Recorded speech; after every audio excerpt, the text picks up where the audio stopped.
The First Men in the Moon, by G.Wells. Chapter 6. The Landing on the Moon. I remember how one day Cavor suddenly opened 6 of our shutters and blinded me so that I cried aloud at him. The whole area was moon, a stupendous scimitar of white dawn with its edge hacked out by notches of darkness, the crescent shore of an ebbing tide of darkness, out of which peaks and pinnacles came glittering into the blaze of the sun. I take it the reader has seen pictures or photographs of the moon, and that I need not describe the broader features of that landscape, those spacious ring-like ranges, vaster than any terrestrial mountains, their summits shining in the day, their shadows harsh and deep, the grey disordered plains, the ridges, hills, and craterlets, all passing at last from a blazing illumination into a common mystery of black.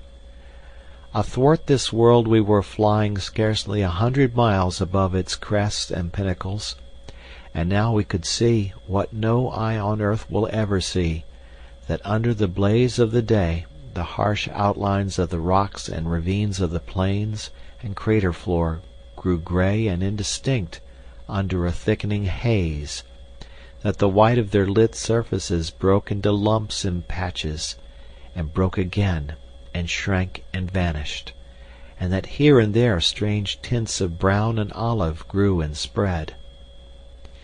But little time we had for watching then, for now we had come to the real danger of our journey. We had to drop ever closer to the moon as we spun about it, to slacken our pace and watch our chance, until at last we could dare to drop upon its surface. For Cavor that was a time of intense exertion. For me it was an anxious inactivity. I seemed perpetually to be getting out of his way. He leaped about the sphere from point to point with an agility that would have been impossible on earth.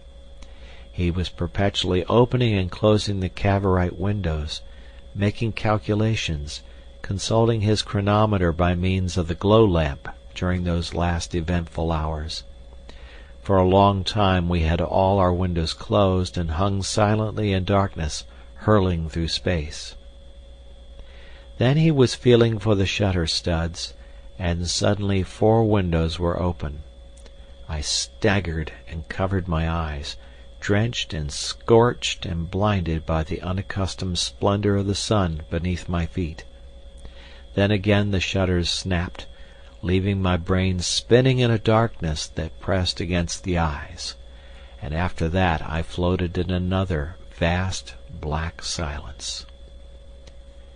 Then Cavor switched on the electric light, and told me he proposed to bind all our luggage together with the blankets about it, against the concussion of our descent. We did this with our windows closed, because in that way our goods arranged themselves naturally at the center of the sphere. That, too, was a strange business, we 2 men floating loose in that spherical space, and packing and pulling ropes. Imagine it if you can.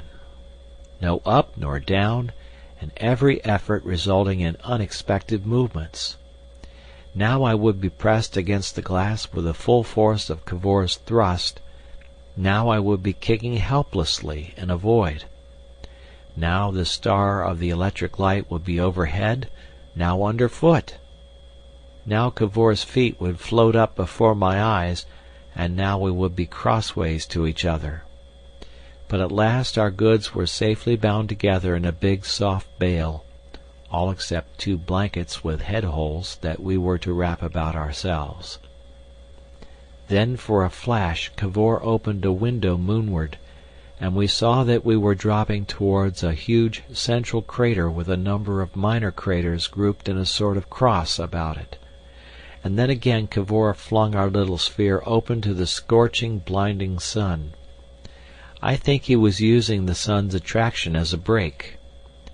"Cover yourself with a blanket," he cried, thrusting himself from me, and for a moment I did not understand.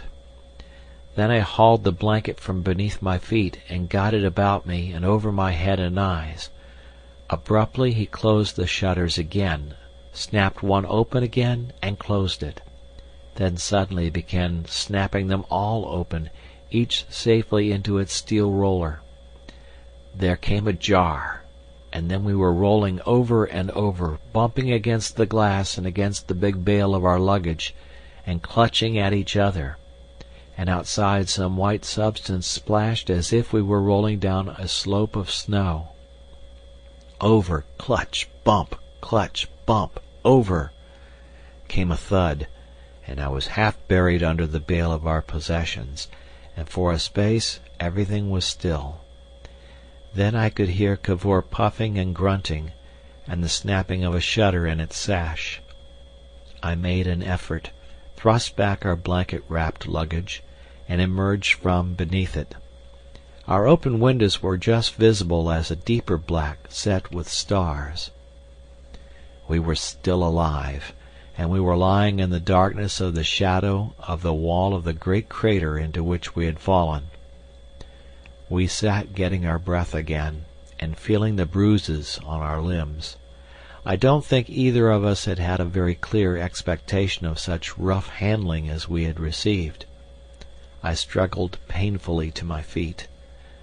"And now," said I, "to look at the landscape of the moon.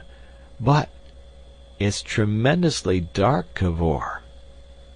The glass was dewy, and as I spoke I wiped at it with my blanket. "We're half an hour or so beyond the day," he said. "We must wait." It was impossible to distinguish anything. We might have been in a sphere of steel for all that we could see. My rubbing with the blanket simply smeared the glass, and as fast as I wiped it, it became opaque again with freshly condensed moisture mixed with an increasing quantity of blanket hairs. Of course I ought not to have used the blanket. In my efforts to clear the glass, I slipped upon the damp surface, and hurt my shin against one of the oxygen cylinders that protruded from our bale. The thing was exasperating. It was absurd. Here we were just arrived upon the moon, amidst we knew not what wonders, and all we could see was the grey and streaming wall of the bubble in which we had come. "Confound it!" I said, "but at this rate we might have stopped at home." And I squatted on the bale and shivered and drew my blanket closer about me. Abruptly the moisture turned to spangles and fronds of frost. "Can you reach the electric heater?" said Cavor. "Yes, that black knob, or we shall freeze." I did not wait to be told twice. "And now," said I, "what are we to do?" "Wait," he said. "Wait?" "Of course. We shall have to wait until our air gets warm again, and then this glass will clear. We can't do anything till then. It's night here yet. We must wait for the day to overtake us. Meanwhile, don't you feel hungry?" For a space I did not answer him, but sat fretting. I turned reluctantly from the smeared puzzle of the glass and stared at his face. "Yes," I said, "I am hungry. I feel somehow enormously disappointed. I had expected... I don't know what I had expected, but not this." I summoned my philosophy, and rearranging my blanket about me, sat down on the bale again, and began my first meal on the moon. I don't think I finished it. I forget. Presently, first in patches, then running rapidly together into wider spaces, came the clearing of the glass, came the drawing of the misty veil that hid the moon world from our eyes. We peered out upon the landscape of the moon.